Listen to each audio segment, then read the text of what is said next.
So today we've got this Cayman 718 in. Customer basically came to us and said, look, can we do a full service on it and a PDK service? PDK, for people that don't know, is the automatic gearboxes. These run slightly differently than other automatic gearboxes in that they've got two areas in which the fluids go in. One will take a 75/90 gearbox fluid, and the other is obviously the PDK fluid. Now, what we've done, as we do always, I don't know if we'll be able to see it, but we've got new sump washers for both the transmission and the PDK. We've also, obviously, new filter and new seal 4 filter up in the corner there. And we've also done a new sump plug for the engine as well. What we did do, obviously, prior to doing all of this, had a quick health check. As you can see, the tyres on this are less than desirable, so we have let the customer know, and he is going to be changing those tyres. The brakes and everything were absolutely fine on it, so no issues there.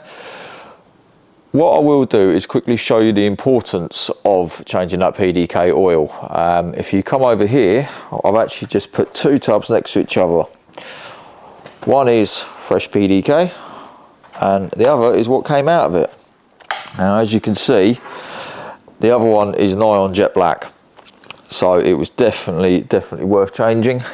The customer did right to change it at this point. That's the consistency you're looking for, lovely and clean.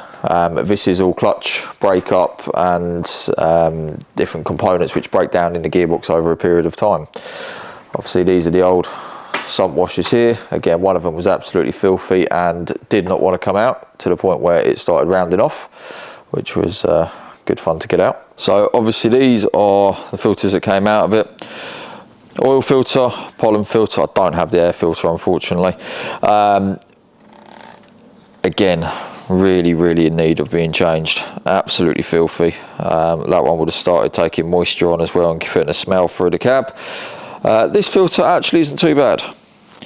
It's not started collapsing or anything like that. There's no debris in it. Obviously due an oil change, but on the whole, not too bad. So it's a well-maintained vehicle. Okay, so actually carry out the PDK service, you have to remove all of this here. So the brace bars, this bottom panel, you have to remove the anti-roll bar in order to get to this sump plug here, which obviously is nice and shiny, as you can see. Now what you do is you let it drain out, let it drain for about 15 minutes. Quick tip though, always make sure you can get your fill plug off first. Now your fill plug is this one here. If that doesn't come off, don't drain the box, because you won't be able to get your fluids back in. But that is the fill line. So you basically continue filling it up until it starts trickling out of there. At that point, you then just put it back together, start it up. I always start it up, check it afterwards. With the PDK, you have to do that anyway, so you drain it out, which is this plug right through here. Obviously this will be removed ordinarily. I don't know if you'll be able to see it on the camera or not. And then the fill plug is up in this wheel arch here, just on the left hand side. Again, you fill it up, make it so it starts trickling out. I always put the cap back in, start the vehicle, let it run. You want it between 35 and 45 degrees, and then take the plug off, start filling it up again until it starts trickling out. Once you've done that, plug back in, torque it up, and you are good to go for a test drive. So just while we're at this level, the halfway point, I'd just like to show you the brakes on this vehicle. So obviously we do a health check on everything that comes through. The brakes on this vehicle are about 50% worn, both on disc and pads. Maybe a little bit less on the pads, maybe 40% left.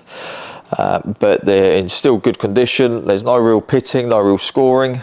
On the whole, again, a really well looked after vehicle. You can just see the fronts there, the pads are actually better. Again, the discs, probably got another round left on them. All the springs, everything in the suspension is absolutely fine. Just walk around and let you see the others quickly, just so you can see what you're looking for. Again, The discs on it are just slightly lipped, and the pads are the same condition of the other side. They do tend to wear evenly, as long as you're not tracking it. And again, this one is exactly the same condition as the other side there. And if we have a look at the springs, they're all in really good condition. What I'll do now is just lower it down quickly. This being a Cayman, the oil filler and coolant are under these two caps.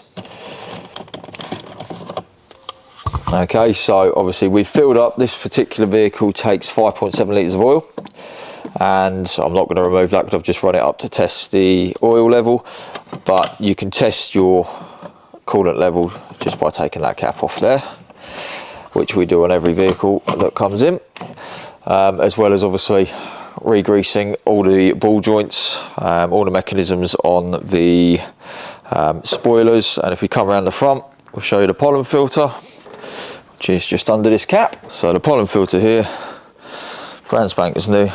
We saw earlier how dirty the old one was. It's maybe not that surprising when you see how the weather gets into these areas. Again, obviously done the hinges and done the locking mechanism as well.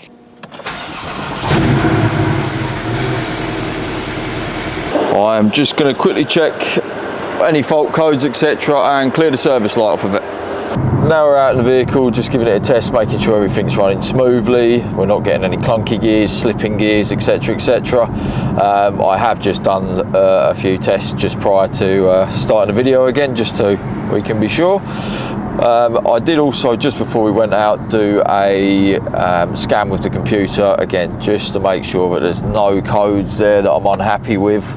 There was one code that came up, nothing to do with what we've done today, but it was a historic code for boost pressure regulator.